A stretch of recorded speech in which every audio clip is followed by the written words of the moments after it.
All right, everyone, welcome back to the Performance Matters podcast. I'm your host, Matrixx, and we're joined today by Rowan Topp from the Guelph Storm OHL hockey team. First off, I have to make sure that we always kind of get this out there, but there are two types of people in this world. There are subscribers and there's non-subscribers. So if you're on Spotify, Apple, or YouTube, whatever your platform of choice, make sure you like, follow, subscribe, share, because we like to make sure that we're putting out the best content every week. Rants, raves, revelations, everything between. Next thing, this episode is brought to you by Arm Performance Center, Niagara's premier strength conditioning facility, right here located in the northeast end of St. Catharines at 423 Lakeshore Road. And of course, we want to give a shout out as well to one of our sponsors, Pete Method Photography, the premier sportsographer in the Niagara region. As always, support local. He can reach at www.petemethodphotography.com. So reach out if you're interested. So Rowan, we're just chopping up naturally. So I guess we'll kind of kick things off. Why hockey? That's a great question. Growing up, I had a pond out back in my house, and I grew up in the country. I live on a poultry farm with my family, so got lots of room, and we have actually two ponds out back. So kind of always grew up in the winter playing on the pond, and I was out there for hours on end. That's kind of where I fell in love with the game. And then my dad never really played hockey growing up, or he's never really involved in hockey, but he chose to involve me in hockey and get me started in West Lincoln, and I took off since, and I love the game, and I continue to grow, and his work ethic has kind of laid off on me and helped me get to where I am. So yeah. No, that's a pretty simple answer. I think most Canadian guys started in hockey at some point. Yeah. I can't skate worth a shit. You'll be able to fight. I can't skate worth a shit. I shouldn't say that. I can skate, I just can't stop. Yeah. So, I need to be like an apprentice, need boards or something to stop me, or somebody just to stop me. But that was, for me, it was like we're never into hockey. I don't know. It was just not a thing in the family. It was always like, okay, played baseball, played soccer. Then we started fighting. So it was just like, well, everyone's like, well, you should play hockey. I'm like, I don't like the cold. Yeah. You know what I mean? I don't like ice. But okay, that's pretty fun. Yeah. So was there a moment, I guess, in your career where you thought to yourself, I might actually have a shot at this. Like, this is no longer just like for fun. This is actually something I could actually take somewhere. Yeah. Well, I started in West Lincoln rep hockey, so that was kind of just the local team that I started participating in when I was probably 4 or 5, and then slowly I started to work my way up. And one of my coaches in rep actually had a conversation with my dad and said, "Hey, you should take Ro out to try out for Niagara North and the AAA program." And my dad had like no clue what that was. He's like, "What? Why?" He's like, "Why would I pay $400 for my kid to try out and maybe not even make the team?" So my first year, luckily, I did make it. And that was novice, so I was young.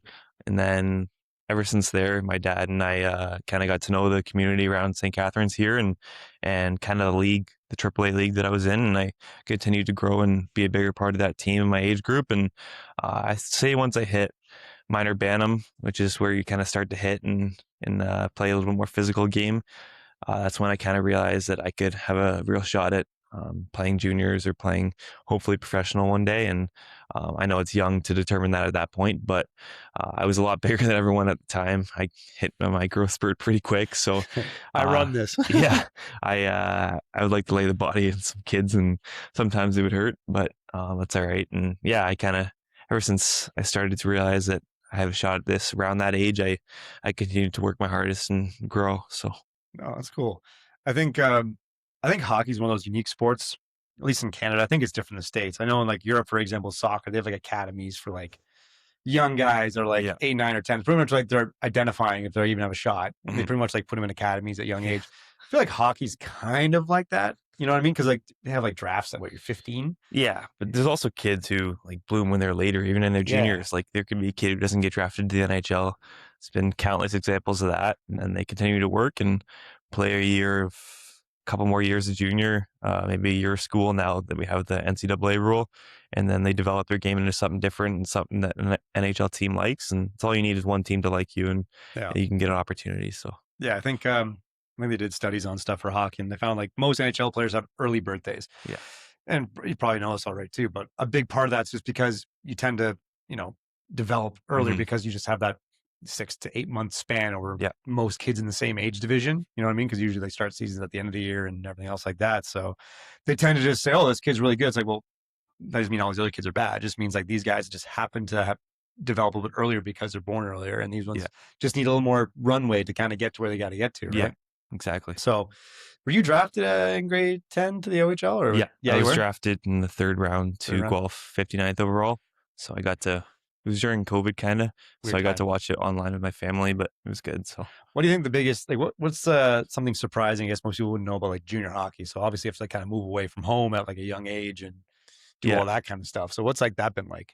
Yeah, well, I started when I moved to Toronto to play hockey in minor hockey. In minor Bantam, I moved to the GTHL to play because I was offered a spot by a team there. So my uncle and aunt actually welcomed me into their home in Oakville because I had to live kind of in the Yeah. GTA area. Yeah. So I went to school there and lived with them during the week. So that was kind of a early billet experience, if you could say that I got, and that kind of helped me transition into junior, moving away from home and living with a different family.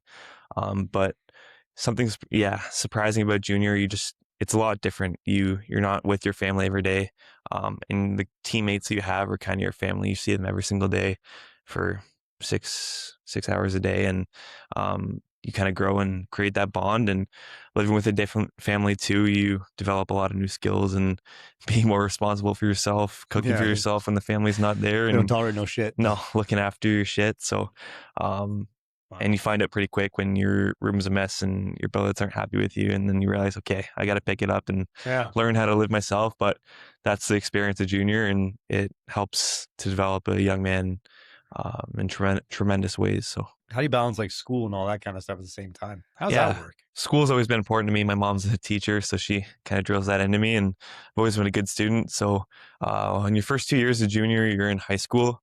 So we would go to school from like 9 till 1:35, and it's called Our Lady of Lourdes. It was a Catholic high school there. So we'd go there and kind of get most of your done work during the day there, and then head to practice after. And then you would have to obviously do your homework at night when you get back at like 6. But now that I'm out of high school, I'm enrolled in university courses just online, which is nice Yeah. because it's hard to find a in-person course when your schedules, you work out in the morning, then practice in the afternoon. You can't really find time to get to a class. Yeah, So I'm curious how like it's kind of a weird balance with juniors because you have guys that are like under the age of 18. yeah, Then you have guys that are over the age of 18. So you have yeah, like adults and essentially not you have adults. 20-year-old men playing Yeah. against some guys that aren't developed yet. It's different. But Yeah. I've always wondered like how that league kind of balances. Like, well, you have these kids who yeah. are like in mandatory school, you know what I Mhm. mean, until the certain age unless they're signed out. But Yeah. mandatory age of school, and you have guys that are like adults that are Yeah. like, hey, you can make your own decisions from here, but you all have a responsibility to the same team, the same league, the same organization. It's your job to show up to practice on time. It's like, well, they schedule practice almost like still during the school day, or they Yeah. schedule something else during the school day. Mhm. It's kind of like, wow, like how the hell does that all work? Yeah. So the high school kids would usually skip the fourth period, like obviously Yeah. administered by the team. They would let them leave at end of third period.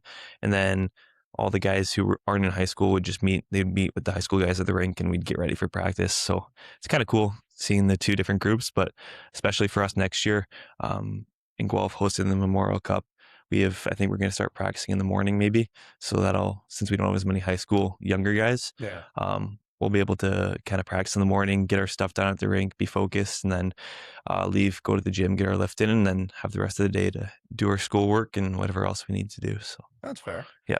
So what do you think has improved the most in your game over the last, say, 2 to 3 years?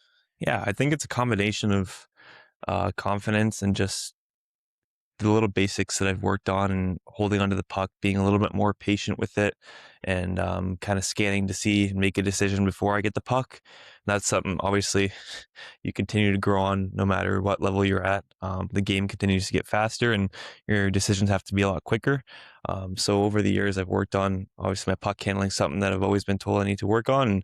And, with my work ethic, I try my best to continue to develop that, and I'm continuing to do it now every day. I'm working on my puck handling and stuff. So, I think just the quick split-second decisions have improved, and eliminating turnovers, say in the D zone, eliminating mistakes, especially for the way that I play. I play a hard-nosed game, so I hit. I can fight if I need to, and I just play a solid shutdown game. So the specifics of my D zone, getting the puck out, making a good first pass, or things that are really important if I want to proceed to the next level. And Yeah. my coaches throughout the years have helped me a lot with that, doing video and just telling me what I need to work on. And then it's like we say around here, you can only give me the tools, but I have to actually do the work. And that's something I continue to try and do my best with. Yeah. Read the manual. Yeah. Yeah, Exactly. read the fucking manual, buddy. Yeah. I think we work with a lot of elite athletes, and I think when it comes to performance, a lot of them have physical tools, full qualities, but sometimes you could build this amazing weapon if you just can't pull the trigger. It's like no better than like a fucking water pistol. Yeah. You know what I mean? It's like we've seen that too, where you have some guys like, man, this guy's like built like shit. This guy can do something, and he just can't pull the trigger. You're like, what the hell is it? Just shoot, man, like do something. I think it comes down to a lot of like confidence, which we've discussed a lot with our athletes, and our interpretation of it is like it's repeated consequence of proof, right? So it's like it's a consequence of repeated proof, and also knowing that games aren't perfect. The best athletes are very adaptable to chaos. It's like it's a game of errors, and who can make the fewest and adapt to the situation at hand. You know what I mean? Like shit's gonna go wrong. Shit's gonna be unpredictable. You can only watch so much film. You can only predict so many things that might happen. But at the end of the day, it's ones that win can adapt really quickly. Like they learn really quickly. You know what I mean? I think that's a big thing for a lot of elite athletes is their ability to learn and adapt really quickly to something foreign. You know what I mean? They make it familiar. Yeah. So what's something that fans would not notice about you right now that you've been working on in silence? That's a great question. That's a solid fucking question. The way I am off the ice is a lot different than I am on the ice, and it's the same as I am in different ways. So off the ice, I've just been working on my confidence and being having belief in myself, and that's something that I've continued to build throughout my time. So my first year, for example, I'd constantly beat myself up over little mistakes, and that's something hockey players can't do. And you got to learn that hockey is a game of mistakes, as you said, and you just got to kind of proceed and move on. I think something fans probably wouldn't know about me is that I just do every single thing possible I can to have the best possible outcome, because I don't want to look back on a game, on a year, on a week, and just think that I could have done more.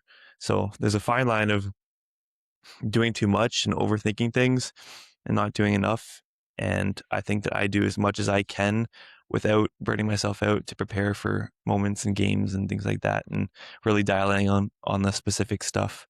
And that comes into leadership too. I try my best to show my teammates that these little things will pay off eventually, and that if we continue to build these blocks and kind of win the day or take little wins from the day, as we kind of talk about around here, then it'll lead to future success. Yeah. Small hinge swings a big door. Right. I think those are points that we try to reiterate to a lot, especially younger athletes. Because, we have a lot of young athletes too.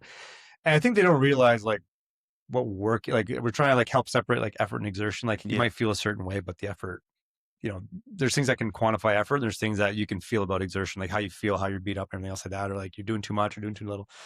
I've seen very few athletes overtrain. Very few. Very few athletes overtrain. I see plenty under recover, or they put these little like labels or barriers on themselves, where it's pretty much like they put themselves in a little box and says, "Oh, this is as much as I can do." You know what I mean? Well, I don't want it. It's almost like this sense of like bubble wrapping. They kind of like bubble wrap themselves. And be like, "Oh no, I got to save myself for this," or it's been had a hard day at school today. It's like, well, it's two things. Like, yes, you have to be self-aware, but you also have to be like, how can I? Like, we talked about too. It's like, how can I find the win of the day and say, okay, if I have 60% in the tank, I can still give 100% of 60. You know what I mean? Like, I think we just bubble wrap people and then we enable it. And then we look back and be like, oh shit. Like, the question I like to ask athletes at the end of the season is, did you do everything in your power to be the best version of you at every practice, every game, at every tournament? And 99% of the time, the answer is no. So it's like, okay, what could have went differently for you? Looking back now, what could have changed for you? And a lot of times it's just the fact that they don't show up for whatever reason that they validate to themselves. I can't come today because, I got to study, or, I'm a little tired, I'm feeling, I got something going on. It's like, but just like how wins compound, those negatives compound as well. Because now it's like a snowball. You know what I mean? Like you miss once, it gets easy to miss twice. And all of a sudden snowballs 3, 4, 5. And all of a sudden they start wondering like, well, if I ever go back, it's going to be like a pain in the ass to even get close to where I was. It's like, well, how do you break that vicious cycle? You know what I mean? Like, I think people get so caught up in like this they overestimate what they can do in a short term and underestimate what they can do in a really long term. You know what I mean? Like guys that become physical specimens or guys that produce, it's like 3 to 5 years of solid development of just mastery of the basics, fundamentals of anything, just doing it over and over and over again. Now they earn the right to like split hairs, You know what I mean? Like I can be more precise with everything I'm doing because I have this.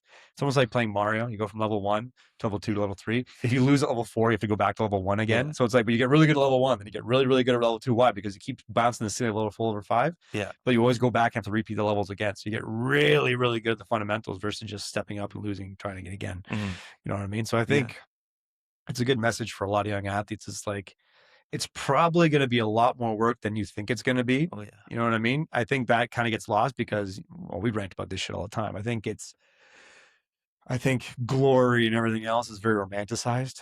You know what I mean? Oh, Like, they romanticize, they have this little montage in their head of them, doing like the early morning runs and then the Mhm. gym and then go on to practice and dominate. It's like, yeah, but you realize it's not always gonna be like that. And you have to do that every day when no one's watching. Yeah. You know what I mean? Like you have to keep your own shit accountable. Yeah. Can you make peace with that? Because like no one's gonna be posting Instagram about the fucking mundane, boring shit. No. You know what I mean? No one posts anything boring on Instagram. It's the highlight reels. Yeah. But that's not real life. No. You know what I mean? Like the guys that are working in silence every day, all of a sudden they come back, it's a whole new version of them. People notice. Mhm. Ironically, people will notice before you notice. Yeah. Which I think is kind of a crazy thing. Yeah. Um, 100%. so what do you think being a good teammate, let's guys change gears. What do you think being a good teammate actually looks like in the locker room for you? Like how are you supporting your teammates? Yeah. Well, mostly everyone on our team is close. Some regards, some guys are closer than others. But in being a good teammate, I think the most important thing is caring about the others' development, caring about how they are helping the team, and caring about the actions that they take on a daily, and encouraging them, obviously. So, if you could be a great teammate by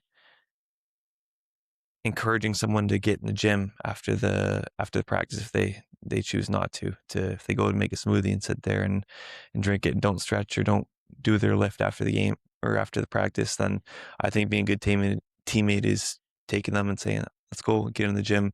That's part of our system, and you got to follow the system if you want results, right? So there's also a thing of like bonding with your teammates. That's being a good teammate. Talking to them, listening to them about their opinions on plays during the game or systems in the practices or things like that. You got to be able to listen. You can't just say, let's go, let's do this, especially as someone, for me, who's an older player now and one of the oldest players in the team. You can't just say to guys, like basically force them in. You got to say, this is on you. If you want to get better and you want to do these things, then you can join in with me, whatever, and then ask for their insight too and say, how do you think we can improve? How do you think we can adjust systems or adjust our program after practices or before practices to kind of maximize our results? Do you ever feel like resentment if some of your guys are not doing as enough, because doing enough, I guess. And again, I come from like an individual sport background. So for me, I was never a really good team player for a lot of things because I felt I was doing everything I could to like dominate my position. Yeah. And then when guys were not working as hard as me and they would make mistakes, it gets easy for me to default and be like, well, that's a byproduct of you not doing all these other little things. That's now costing us as a whole an opportunity. So naturally, when I go into individual sports, a big turning point for me, I think I was 9 years old when I started wrestling. Yeah. I remember I was a cocky little shit. I remember I was 9 years old. I made it to the finals. I remember this kid kicked the shit out of me. 9-year-old me just getting the shit kicked out of me. I remember walking off the mat. My dad's just like, and you have no one to blame but yourself. Yeah. So that one for me was like, fuck. Like that's why I gravitated towards individual sports anyway, because like I control everything that happens. Yeah. Like if I lose, it's on me. If I win, it's also on me. There's no one to blame but me for everything good, bad, or ugly that happens. Yeah. For a team now, it's like, okay, you have like, maybe there's guys that like really go above and beyond, like trying to become everything they're supposed to be. And again, everyone's different, right? There's players that are naturally just outliers that just dominate and they don't need to, they're good for whatever reasons they're good at. So how do you kind of like balance that? Like, how do you kind of like rally a team and how do you kind of like handle, for me personally, it's always like, if I see a guy not doing enough, I get like frustrated. You know what I mean? I'm almost like, man, I just get frustrated. I'm like, there's so much, you know what I mean? You can't draw it out of them, but you're like, damn, you know what I mean? Yeah. How do you kind of go about handling that? Yeah, well, there's a fine line between having fun when you're at the rink, because that's the thing that's all important for enjoying yourself when you're playing the sport, and that's why you're playing it, right? Because you love the game. And different players, as you said, produce differently and they prepare differently. And if as long as they have their thing that gets them ready for the game, then they do that, and that's their thing, right? And everybody has their thing. I have my own thing. Everyone does. But it's the things that are the basics that the team sets. So our team sets standards at the start of the year, and after the practices, we hop on the bike, we do a flush ride, we get a lift in if we need to, we go to the gym in the morning, and there's a line between doing not enough and obviously doing the right amount. And like I said, everyone has their way of preparing differently. But when it comes to like a team workout, for example, if I'm busting my ass for our team to continue to grow, and I'm doing all the right things that I think will help prepare myself to be at my best, and I see someone skipping reps or skipping sets at the gym, that obviously kind of frustrates me, because I'm doing everything I can to help us win, and some teammates maybe choose not to. But that's I can't change that. It's their thing. If they want it, then they'll work. And I care so much about every single teammate that I have. So, and I love them all. Obviously, they're great guys. And it's just frustrating when some guys don't put in the effort because they don't think it's important. It's just, you realize on winning teams that everything you do is important. And again, there's a line between having fun and being too serious. But I think that's just something important that I continue to try and show my teammates by my actions daily. Like, I'm not going to obviously say to them, like, do your sets, but like, I'll continue to show them that I'm doing everything I can. And I think that's kind of speaking in silence, and just kind of helps them to develop, right? It's leading from the front. Yeah. I'm always curious, like, how captains hold accountability. You know what I mean? Because there's guys that are leadership roles on teams. It's like, okay, well, what does that mean to hold your teammates accountable? And to your point, I with my pro guys, I'm the same way. It's like, look, you're on, like, it's a job. Like, they're getting paid X amount of dollars a game at their level. You got brought on to do a job, right? I'm going to be here to support you, right? Like, we have a team lift scheduled. All right. If you don't want to do it, hey, I'm not going to be on your ass about it. Yeah. Right? If you're getting paid to put 30 points up a game, just keep putting 30 points a game. The minute you stop putting up 30 points a game, now we're going to have a conversation, because your way is not working anymore. Yeah. And now that's reflecting on the organization.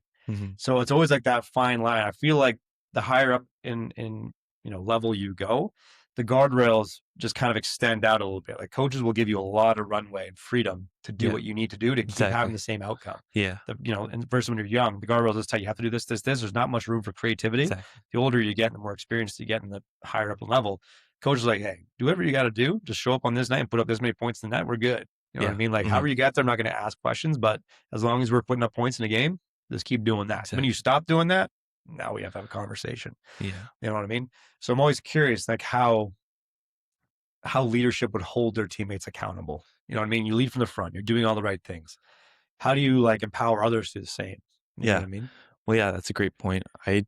For me, I think that you have to have a mutual respect with all of your teammates. If you're a leader and an old guy who is harping on younger guys to do this and just constantly drilling it into them, they're not going to have respect for you. They're going to obviously not be a fan of you as a leader, and that's how you lose respect to your teammates. And you want teammates to be able to learn from you, but you don't want it being like, I'm bossing you around, telling you have to do this. Like, it's ultimately up to them.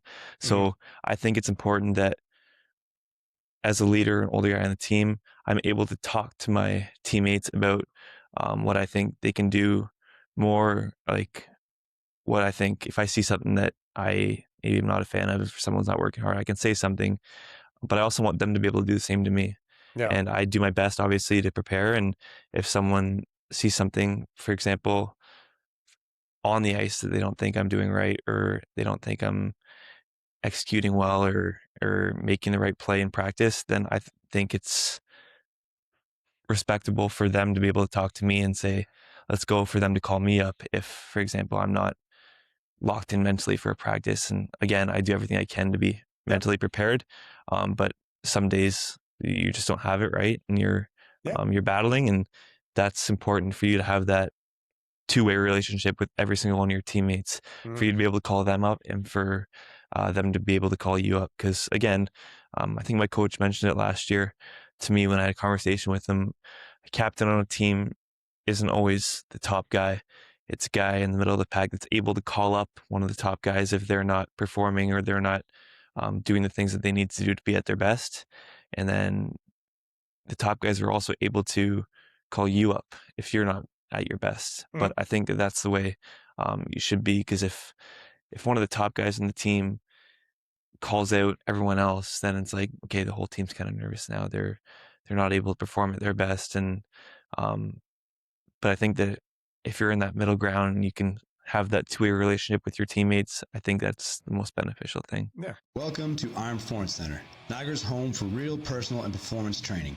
We're a community obsessed with building durable, explosive, game-ready humans. No gimmicks, no shortcuts, just training that works. From athletes chasing scholarships, to pros chasing championships, to regular people who just want to feel strong, move well, and stay built for real life. If you're willing to work, you're our people. Our system is simple: smart programming, elite coaching, and a culture that pushes you to levels you didn't know you had. With modern technology and principles-based programming, we track your progress, teach you movement skills, and give you every tool you need to perform when it matters most in whatever arena you call home. Iron Performance Center, because performance matters. I think it's message and tone too, right? Yeah. It's like, I don't think any great athlete doesn't want to be coached. I think that the higher up you go and, the loftier aspirations, you want the feedback. Yeah. You know what I mean? You might not always like it, but you can respect that someone is investing energy into giving you their feedback that hopefully you respect. And I think any good teammate would know that someone who is, on the same team as them, that's trying to give them feedback, like, hey, look, I think we're having an off day. Like, how about you and I go work on this? Or, hey, you got this, something else, right? Yeah. I think it's all in a place of love. And I don't think it's ever at a place of animosity. It's like, I care so much to invest energy into telling you, what probably needs to be said. Versus if I didn't care at all, I wouldn't say shit. Yeah. I'd be like, whatever, like, let them be their own demise. Yeah. I think people have to realize it's out of a place of love. It takes courage on both parties to provide, but also receive feedback. Because sometimes it's a tough conversation, but usually having a tough conversation is always out of a place of love. I don't think anyone, they want the same thing. They're just trying to figure out how to get there. I mean, to care. Yeah, it means you give a shit. Yeah. You know what I mean? It's like, hey, I care enough about you and our team to say, hey, like, this is probably what needs to get said. How I say it's another story, right? Like, you're going to be a dick, then the message will get lost in the tone, right? But I think if you communicate in a way that's out of curiosity, you're like, hey, like, what do you think? Like, how do you think that play went? How do you think you're doing right now? Do you think you have more? Is it possible? Like, maybe, right? Because now you're making them think and kind of come to their own conclusion. That's usually the same answer that you're going to get to anyway. Yeah. You know what I mean? If you think, let me say this, if you can prove one thing about hockey development in Canada right now, what do you think it would be? If I could prove it? If you can improve one thing about hockey development in okay. Canada right now, what do you think it could be? Where do you think it's lacking? That's a good one too. I'm on fire, eh? This isn't so much for older guys, like maybe some that are starting to come into junior, and but it's more for the younger kids. I see it. I run sessions for Evan McGrath. I train little kids and on the ice with them, and I like to do that and help them grow their game. But I think for hockey development wise, the impact that, I'm sure you've talked about this in your podcast before, but the impact that parents have in trying to send their kid to this camp, this camp, this camp, this camp. Oh, yeah. I'll say I did it myself in my draft year going into Guelph. I would skate like 7 times a week. So then, like, and it'd be like 2 times on Monday, Tuesday, Wednesday, 2 times on Thursday. And it's like, okay, you're trying to do power skating, scrimmage, skill development, whatever, plus all the workouts and stuff you're doing. It's like, okay, you're crossing the fine line of, you can't focus on all the little details, as you said. You look at NHL guys now; they skate probably 2 or 3 times a week in the summer, because they know that what you do off the ice and recovering and kind of resting, recovering for the next season is probably the most important thing. Obviously, you're going to get better and you're going to focus on the little details when you're on the ice, but for kids who are growing up and stuff like that, I think they always try and do so much more, and it's okay to be off the ice working on your craft and all that things, but your mind gets worn out so quickly, and especially going into a long junior season, that's something that you can't afford to do, and it kind of makes you burn out a little more quick. And so I think that's one of the things that's a little bit skewed in the hockey development side in Canada right now. But again, as long as your kid works hard in the sessions that he's in, um, he's going to improve. He's going to be determined and more willing to improve, and he's going to give a better effort in every single thing he does during the week, even though it might not be as high in volume as skating that much that some kids do. The intent will be there, and that kind of helps to improve them. Yeah, we do see that a lot. It's across a lot of sports too. It's always more, right? It's versus like, well, what's like one or two pillars we can really like focus on, become really good at, that's going to ripple out to affect everything else. And you're right. They're doing more camps, more combines, they're on the ice every day. And all of a sudden, like, that's their off season. And then all of a sudden they go back into another season. And all of a sudden they're like tired. Yeah. That's one thing we tell our college, university students too, and everything else is like, but I think they have a better sense of it, because you're right. They'll dial things back. Like, they're used to practicing 6 days of the week, or doing 2 days, 5 or 6 days of the week. And their off season, like, I might go on the court 2-3 times a week. Like, people say, oh, it's not enough. It's like, yeah, but for them, like, that's enough where they can just practice their skill. They miss it, which is kind of nice. And they only have like an hour and a half versus like, you might have like 4 hours a week on the court versus like 10. You really maximize those 4 hours a week. You're like, I want to go out there and focus on this one thing. And then you're mentally, you mentally recover.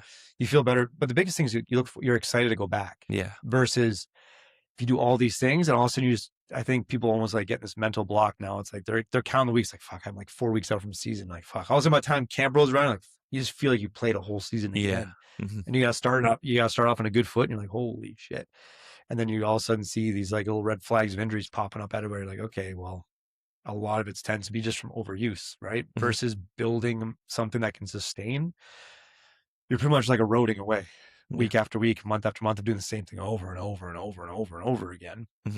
So also when season rolls around, you're beat up. And then you're mentally wondering, like, did I not do enough? It's like, well, it's not that you didn't do enough. You're just doing too much of the same thing, where now it's no longer moving the needle forward.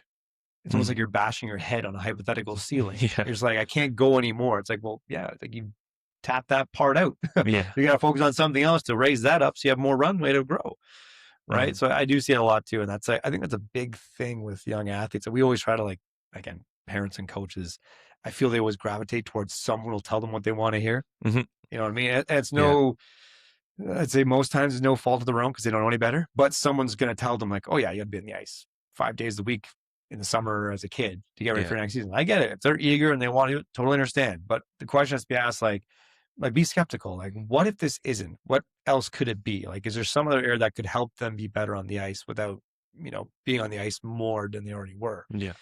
Right. So then you become a little more purposeful with things. And honestly, a lot of young kids just need to be more diverse, build a base that's built on play, creativity, learn to move differently, learn to develop strength in those different areas, because those things will all transfer anyway. You know what I mean? Versus just kind of like eroding away in this one path. And at some point you start seeing like overuse injuries, mental burnout.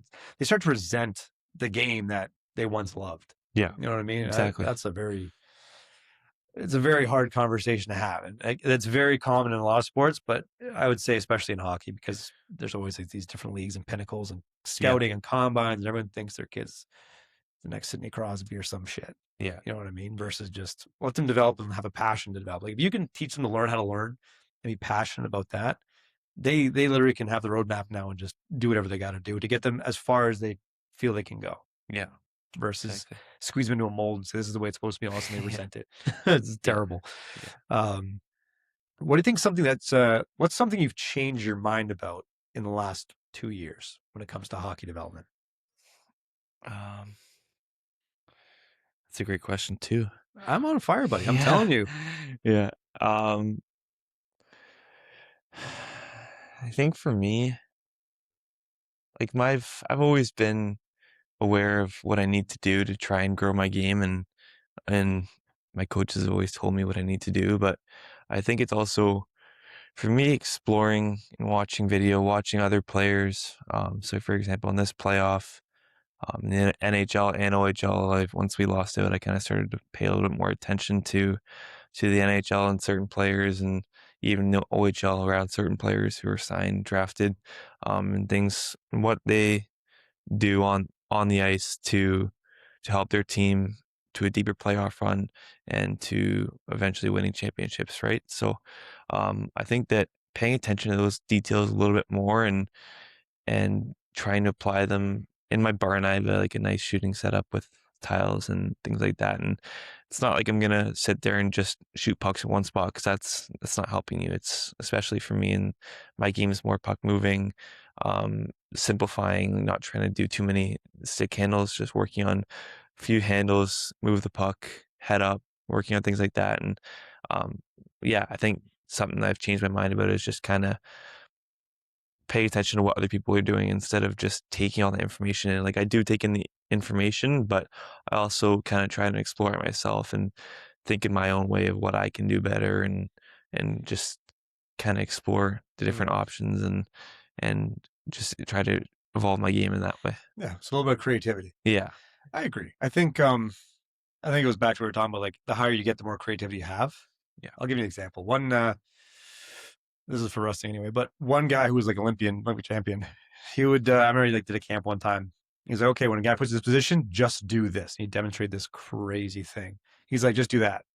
And I remember like, all a bunch of us were trying to do that. And like, none of us could physically do it, just based on how his body was built. Like, he had certain lengths of his arm, his torso. He's like, why can no one do this? Just do it this way. I'm like, the reason no one can is because we're not built like you. We literally don't have the leverage points, the anthropometrics, the length, and the torso length to do exactly what you're doing. And that's probably why people couldn't stop you from doing what you're doing, because you figured out a way to work something unique to you. And I go back to the Soviet style, where, at least in North America at the time for the sport, they would teach you like, okay, you got to do double leg, high crotch, single leg. This is how you do them.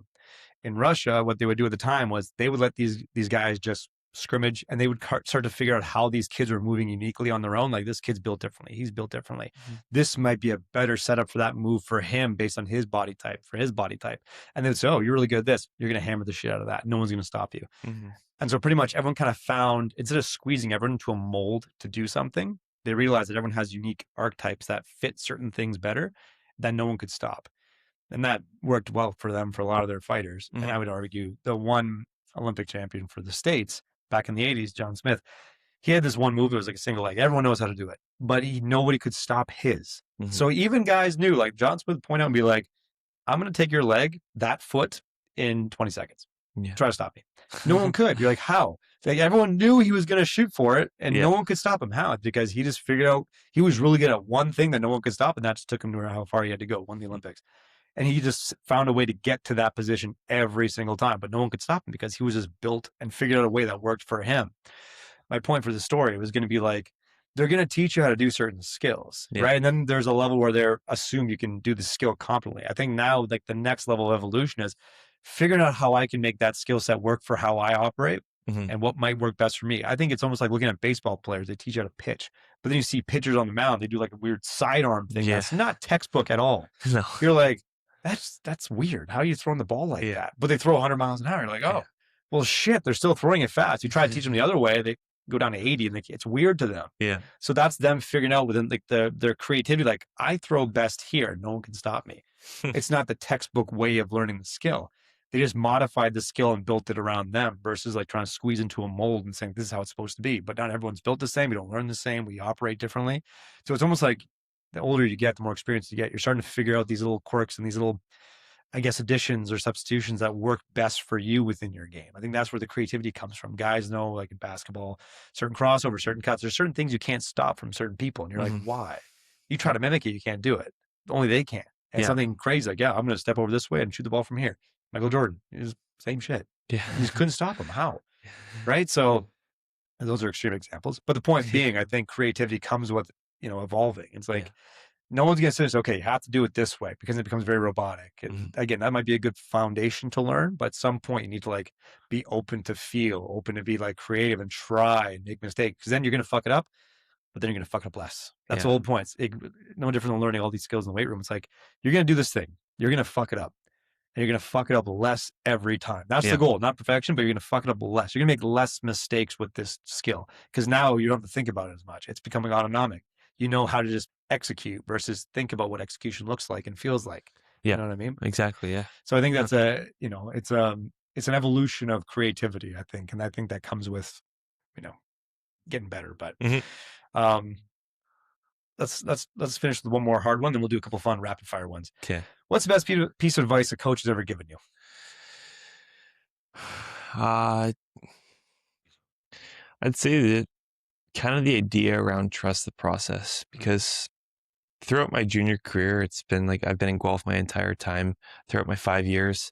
And I think that throughout the time, I've had 3 different coaches there, and they all kind of tell me the same thing. And especially my first year, I went in and I didn't know what to expect. I didn't know if I was going to play for Guelph or if I was going to play junior somewhere else. And I ended up playing my first year with the Air Centennials, which is a junior B team.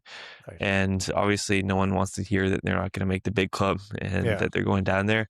But looking back on it now, it helped to improve my game a ton.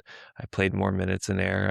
I got a lot more opportunity, and started to learn how to develop and play with guys that are older than me, because that's something that a lot of hockey players can't do. But throughout my time there, I wouldn't say there's one specific coach that helped me and gave me a piece of advice, but I think just the idea of trusting the process has kind of developed me into the person that I am today. And the process being all the little things that you're doing on the daily to be at your best. So that's when you get to the rink, you change right into your gitch, you get in the gym and you do the things that you're going to be ready to prepare that day.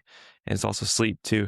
I trust that, and this comes back to the confidence thing. It's if you're doing all the things repeatedly in a row, sleeping well, getting up, doing your things to prepare for practice, dialing in practice, and then going home and doing it all over again, getting your schoolwork done. I think that, and along with fun with your teammates, enjoy, go out for dinner or whatever. I think that my coaches have told me, as long as you believe in yourself and that you can do those things, I think that that's ultimately the most successful way to approach things. Yeah.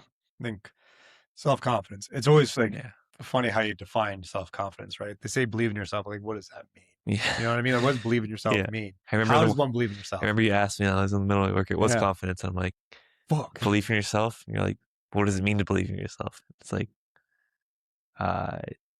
know you can do it. I'm like, hey, it's just like saying the same. What many synonyms can I use for the word? Eh? Yeah. Like, I'm going through this words. Believe in yourself, confidence, trust. What does that mean? You know what I mean? Like, so it's like, define the damn thing. How do you define that? But yeah.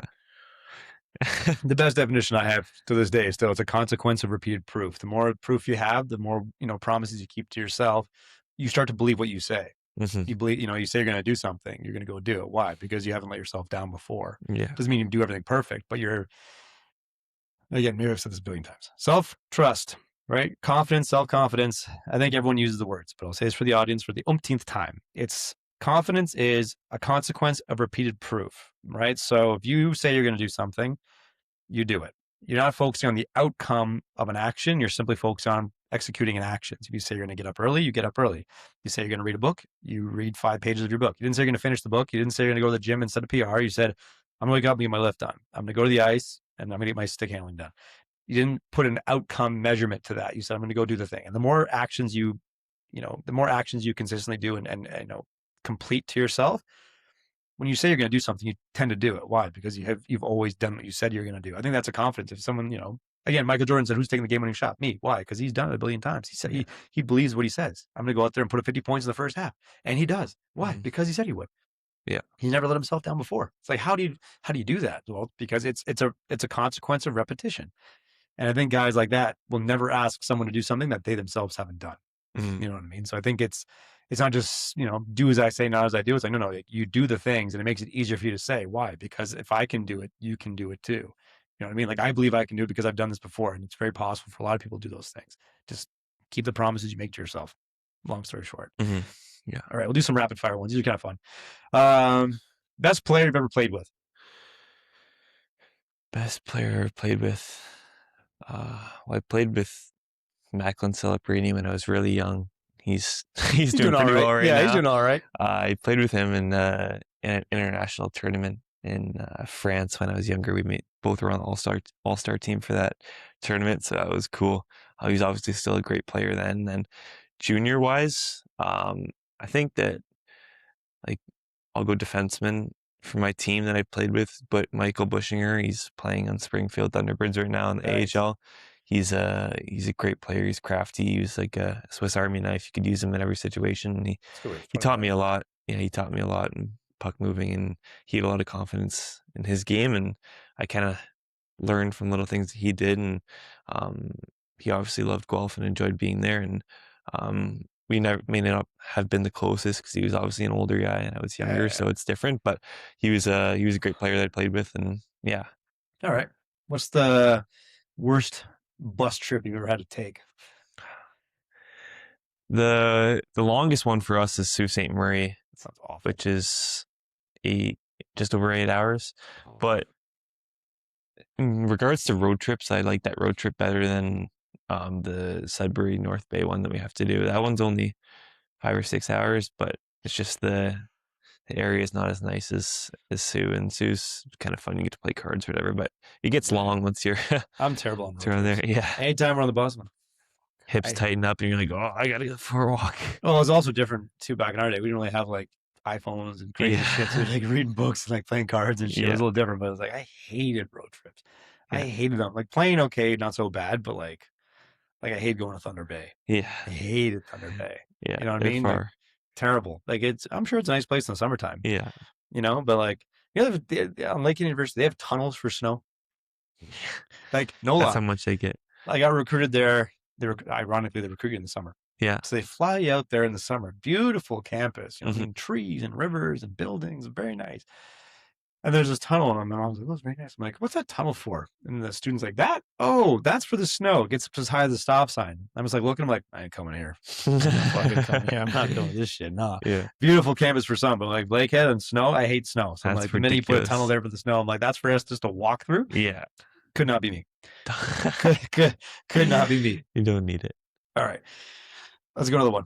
What is your favorite hockey memory? I'd say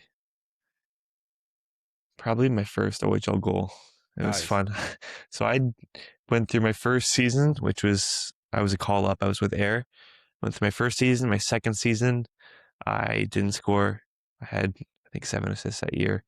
And then my third year, I was already an older guy, and I got a feed from one of my good buddies, Charlie Paquette, and I had all the time in the world. So if I didn't score, it would have been pretty embarrassing. They've been the worst hockey. And memory. yeah, They've been the worst hockey. yeah. memory. And I remember I shot it top left, and I saw the light go off, and I didn't really know what to do with myself. But it was fun having the whole crowd behind me, because they had known the player that I was throughout my career so far, and everyone was kind of fired up. So it was a good time, and it was fun. That was a good memory when the fucking crowd gets into it, eh? Yeah. All right. Let's think a couple small ones here. Squats or deadlifts? Squats. Oh, 100%. Yeah. 100%. I don't know. So sometimes ripping a hard deadlift is kind of fun, though. Yeah. You know what I mean? There's something primal about it. Yeah. Something primal. All right. Sprints or conditioning? Well, I like sprints, but I also like conditioning because I like the way you feel after. Fuck that. Just feel. Yeah. Fuck that. Yeah. I'd rather You don't sprint. like conditioning I during it? I hate conditioning with a Yeah. passion. I dread conditioning. Like, if I ever do conditioning, I'm like, no, I'd rather not. I'd rather not. You I'd don't rather- join miles on Saturdays? No, I used to. I would just muddle through. My thought process is a terrible thought process. Like, I did so much of that shit during my competitive years. Yeah. And the funny thing is, I didn't know half what I know now. Like, the rule for us was just do hard shit, do it often. You're bound to be more successul. Yeah. So I didn't even know what like a jog was. It was just like, I can't run on a treadmill or any of that shit. No, Why? Because yeah. that's so easy for me to get off. Yeah. I used to run early in the morning. Like, I would go to university, get changed, like whatever, 6, 7 in the morning. Yeah. And I would just start running down the hills. Why? Because I knew I had only one way to Go get up. back. Yeah. I'm like, well, fuck, I have to go back. Yeah. So I'm like, okay, how quick can I just do this route? I remember one time someone's like, oh, let's go for a run. Okay, so I just take off sprint. Like, what are you doing? I'm like, I'm running. They're like, no, like, it's supposed to be a run. Like, we just got to keep your pace down. I'm like, fuck that. I'm just trying to get over there as quick as I can so I can get this over with. I'm like, how soon can I get over there and just get this done? Like, I know what running, sprinting was. I'm just point A to point B in the least amount of time possible. Just fucking get this thing over with. I hate conditioning with a fucking passion. I see that's I see the value. Don't get me wrong. I understand it's very valuable. I Oh, just it choose not to is. do it. Yeah. I'd rather do like 10 by 10 sprints than fucking do any sort of And conditioning. when you're lying down after the sled pyramid, you might think otherwise. I'm never fucking do. Yeah, that's one thing I refuse to do. I'm not doing it. No. What do you think is one exercise that every hockey player should do? Rear foot elevated split squats. Damn, that's the worst one. Isometrics. Boys don't even know it. I think Gavin's just figuring it out. Like I've Big never seen a kill. guy's like fucking hips and hamstrings shake so much. As No, fucking yeah. Gavin doing. He was like fucking like a rattlesnake tail, just like this the entire time. I'm like, this is not going to end well. Yeah. Well, they build a lot different muscles in your legs, so it's good. You start to feel things. And You didn't know stability. you didn't. There's things you start feeling like I didn't know I could feel that there. And you're like, I did not know I could feel that there. That's just as different. Again, those are something I just choose not to do. I think the hardest ones are the super maximal back squats. So with the hooks, I think those are fun though. they're fun. They're They kinda just fun. They're they just fuck hard. with your mind. They do. I'd rather do super maximal hooks than like tempo on Yeah. back squat. Like Yeah. it's still tempo, but I'd rather just. I know as I'm having a back, okay, just lower down one time slow and it gets later after that. I do like 4x3 with like 8 seconds. I'm like, no, I'd rather not. I'd rather just not do that. No, yeah. It's a whole different level of hate. All right. If you weren't playing hockey, what do you think you'd be doing? Playing baseball. Really? Yeah. What position were you at baseball? Pitcher, catcher, and third or fourth. I played a lot of different positions, but if I did, I got to a point where I was picking between the two, and I was like, pitchers like I didn't know, so I was gonna be a pitcher probably. After my first and second year in Guelph, I went back and transferred to my home high school, and I got to play for my high school team, so I pitched for them. It was fun. I got to, I missed it a lot. Obviously, my dad grew up playing baseball, so he kind of got me into that, and He's like, I loved it. He's just like, oh, fuck hockey. Yeah. You know what I mean? Like, Yeah. baseball's nice. Yeah, Baseball's fun. My girlfriend doesn't really like baseball, but I love it. So I can't watch baseball. Like, No. I'm not very good at watching baseball. Playing baseball is fun. Yeah. I think it's a lot of fun to play baseball. Watching baseball is just not for me. I think it's like, it's boring as shit. It's like golf. I'm Yeah. sure people like playing golf. I'm not very good at golf, but I'm sure like it's kind of fun hanging out there and smack a few and just, sit in the cart, go. Watching baseball I just can't do it. I'm okay watching basketball. I don't mind watching. It depends, the teams, but I don't mind watching basketball. Basketball's kind of fun to watch. Yeah. It's a little more energetic. I never played basketball, but I usually when I watch it, I watch the fourth quarter because that's when the close is. Yeah, it's just when they It's start also calling for fouls. someone who plays basketball probably just watches the last 5 minutes of the hockey game, right? Yeah, It's close. yeah. What do you think's one thing young players focus on too much? Fancy stick handling. Ooh, Yeah. I mean, it's obviously applicable. You see guys highly skilled, but if you look at it, there's only a certain percentage of NHL players and guys on the team who are top end skilled players. Like everything else, if you want to make the NHL, it's grit, it's quick decision making, speed for like yourself, obviously, and just making decisions at that speed. Like you're not stick handling a million miles an hour around guys when you're even in junior or obviously in the NHL. Like it's all more applicable to moving around with your head up, making decisions instead of looking at the puck and just going to town on a stick. Like it's not you're never standing still in a game doing that. Like it doesn't happen, right? Like, yeah, it looks cool in the videos. Like it's good to build the basics, obviously, but you don't pass that. I think it's more applicable to work on other things. So is there a NHL player you model your game after? Yeah, a couple. Simon Benoit on the Leafs. He's a hard-hitting defenseman. He doesn't overhandle the puck. It's on his stick. It's off his stick. He makes a quick decision. And then obviously Jeremy Lazon as well. He's a player who I kind of watched. He plays hard. He hits and just moves the puck in a simple way and block shots, will kill penalties, and fight if you need to. And What's your favorite movie? That's a good one. I'm gonna go with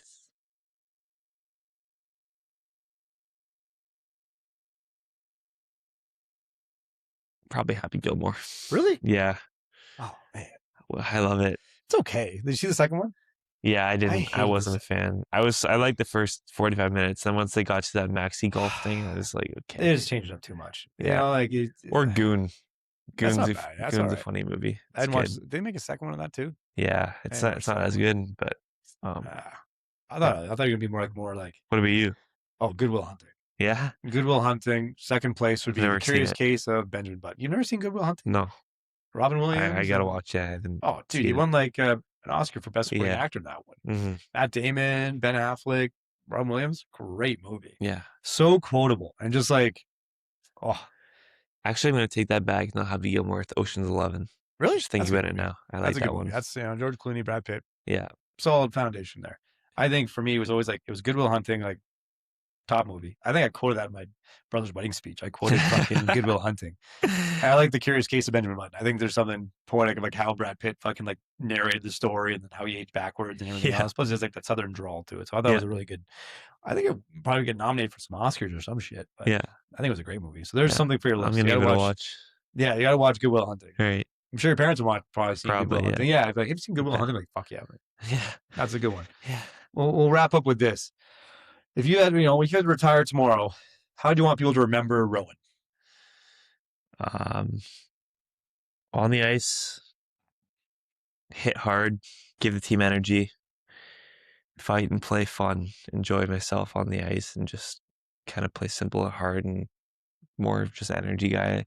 And then off the ice, my teammates, my coaches, I just want them to remember me as a great teammate, a great leader who does everything he can to help the team win and prepare himself to be the best that he can be. That's it. And that's, I think, my only recipe to success and hopefully future success and seeing where I go in the future. And even if things don't work out, I just know that I gave it my all, and that's something I want to have no regrets on. So It's a good way to go, man. Yeah. That's a good way to go. Mhm. Been a pleasure having you in studio. It's kind of a fun setup. Thank you. Yeah, Yeah. it is. It's awesome. Fucking dope. All right, guys. This is Performance Matters Podcast. We're on Apple. We're on Spotify. We're on YouTube. So make sure you like, follow, subscribe, and share. And be sure to follow Rowan Topp on Instagram, as well as the Guelph Storm OHL team. It's going to be one hell of a season coming up. So make sure you guys tune in the fall. But for now, Performance Matters Podcast, we're tuning out. Peace. Thank you.